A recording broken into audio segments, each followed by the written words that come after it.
कविता का शीर्षक है फूलो परिया की कहानी। फूलो परिया हमारी भाषा का एक शब्द है जिसका अर्थ है प्राचीन समय। फूलो परिया की कहानी दोहराई जाएगी, ऐसा 21वीं सदी के मनुष्य ने कहा और पुरखों की स्मृति में लौट गया। उसके नेत्र ने समुद्र की एक बूंद ढुलकाई जो पृथ्वी को शीतल करने के लिए काफी नहीं थी। स्मृतियों में लौटा वह मनुष्य फूलो परिया के मनुष्य से मिला।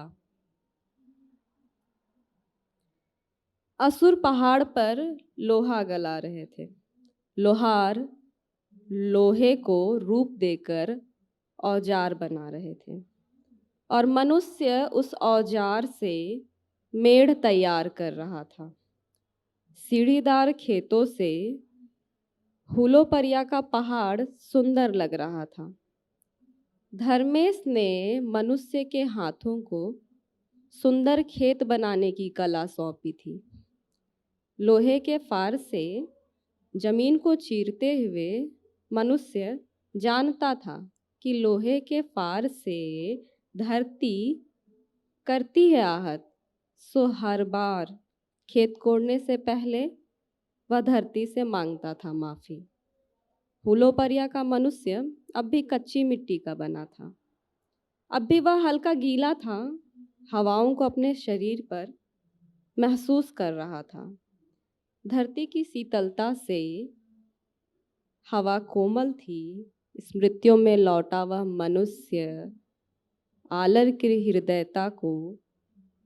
की हृदय की कोमलता को महसूस कर रहा था कि अचानक स्मृतियों ने उसे बाहर धकेला। उसने खुद को पाया बगड़ू पहाड़ के सामने। लोहे के एक बड़े औजार ने पहाड़ को बेध डाला था। धरती तप रही थी। धरती के ताप से मनुष्य का शरीर तप रहा था और 21वीं सदी का वह मनुष्य फूलो परिया की कहानी दोहरा रहा था। देखो, लोहे के ताप से पहाड़ के फूल मुरझा रहे, खरवा नदी सूख रही, अब मछलियां आसमान लौट जाएंगी। देखो, सूरज के ताप से पृथ्वी फिर गर्म हो जाएगी।